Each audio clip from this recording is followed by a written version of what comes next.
Hey everyone, Real Comic Stacks, and we're diving into Guardians of the Galaxy number 4. So welcome back to the channel. If you haven't yet, please click subscribe. And if this video isn't horrible, hey, think about leaving a like.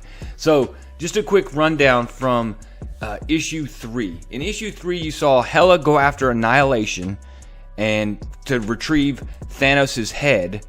And you had Nova basically just beaten half to death by the Dark Guardians of the Galaxy, and he's told to make a choice between Gamora or them, and he chooses Gamora and takes off.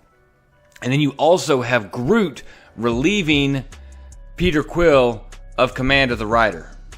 And at the very end of issue 3, Peter reveals to the rest of the Guardians where Gamora is so they can go protect her.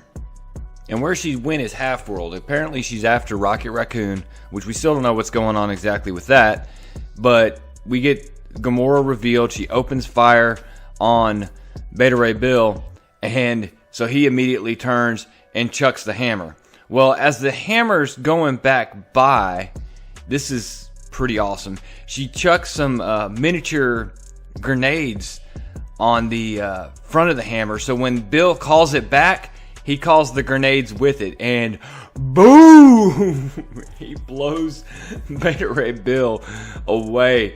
I mean, he's just like, hey, that was pretty impressive. He's sitting there, no helmet, burnt all up. And then he says, yeah, if you like that, you're gonna love this. So Groot ends the fight pretty quickly by tying up Gamora with his vines. But the conversation is, she's thinking that the Guardians... Well, first of all, she's confused that Beta Ray Bill is with the Guardians, and she's just assuming that they were here for Rocket. And she makes the point that no one kills Rocket before I. And Groot just tells her Groot hates this, and they have a moment. Gamora says, "I hate it too, big guy," and they have a big hug, and it's actually, with everything that's gone on with him, it's actually pretty touching. So after they hug it out, Groot gets to telling and explaining what's going on with Thanos, the conscious upload thing. Gamora says, look, that whole thing was a feint meant just so everyone will tear each other in half. And he says, look, it doesn't matter. Eros believes it, so we need to go. Gamora looks back over her shoulder at it's Rocket's fortress, and Groot says, look, I know you made a promise, and believe Groot. We're all mad at Rocket for what he's doing. But as soon as this settles, we'll come back and we'll handle this together. Back on the ship as they're leaving the planet, Peter and Gamora have a really uncomfortable, hey, can we talk kind of thing. And Peter says, look, I gotta cuff you. Gamora says, you know this is one of Thanos' tricks, one of his games. And Peter says, I don't know what to believe anymore. And right after he finishes saying that, boom!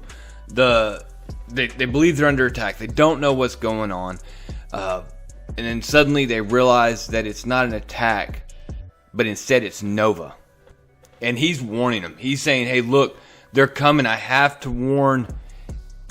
Oh no, Gamora's here with you. And then Richard Ryder realizes he's an idiot and he just screwed up big time, because the Dark Guardians are right behind him in force after not only him, more importantly, they're after Gamora. And that's when Peter Quill says, look, I don't even care that much about this whole thing, but it seems like it's going to play out the same way no matter what someone like me does or doesn't do. But you don't threaten my ship. And Groot tries to chime in. Actually, Groot ship, actually, remember, because of the mutiny. Groot, I'm doing a thing right now. And Gladiator tells him, look, don't be stupid, Quill. Your ship doesn't even have any defenses. You have no weapons. And Quill just smiles and says, look closer, as he suits up, hits the button, puts on the helmet, and gets ready to rock. Gladiator returns in kind by blowing a hole through the bottom of the ship. And real quick, they're looking for a place, the nearest planet to put down on. And Gamora's begging for them to pull the handcuffs off so she can assist in this whole fight. But instead, Quill's like, look, go to your quarters. He's like, would you just tell me to go to my room? Well, yeah, basically. Well, they're coming in hot and about to bounce off the surface of whatever planet they're coming down on. And Beta Ray Bill saves the day by flying out and basically landing them. And as soon as they do, the Guardians, they unload, and it all mayhem breaks loose. You get this really cool 2-page Geoffrey Shaw spread of just this awesome battle with all these cosmic heroes throwing down, and Gamora's inside. She's breaking out of her handcuffs, and the fight's turning south. Gladiator's taking it to Beta Ray Bill. Cosmic Ghost Rider just blew a hole in Moondragon's dragon, and a distracted Phyla Vell gets blasted by Nebula. And in all the chaos, Nebula manages to get behind Peter Quill, grab and put a blade to his neck, and he's like, I'm not giving her up. And then that's when Nebula gets absolutely blasted by Gamora, and it's on, and everybody immediately targets Gamora. Gamora takes a blast to the leg from Gladiator, and like that, Nebula has a shot, and Peter throws himself in the way, taking the blast right to the chest from Nebula, and like that, he's down. And he says the same thing he's been saying, and when she asks him, why'd you do that for me? He's like, I don't know anything anymore.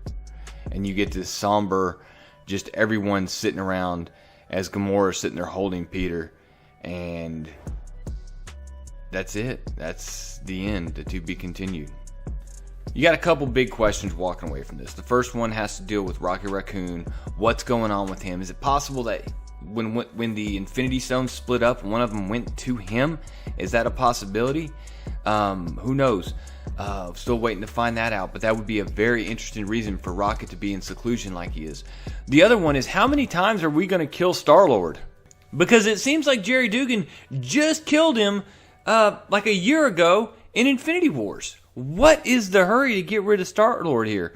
Not only that, we're doing Old Man Peter Quill right now, so I'm assuming he's going to make it, but, I mean, come on, guys. Was there like a contest and it ended up being a draw, so you both got to kill him? Donny Cates had to get his pound of flesh out of StarLord as well. I say all that, but overall, I'm really enjoying the story. The tie-ins of the cosmic universe have been amazing, with Eros and people like Wraith coming in issue 3. It's been really, really, really good. Also worth mentioning, I actually really like this cover. The space cowboy look to it, something about it.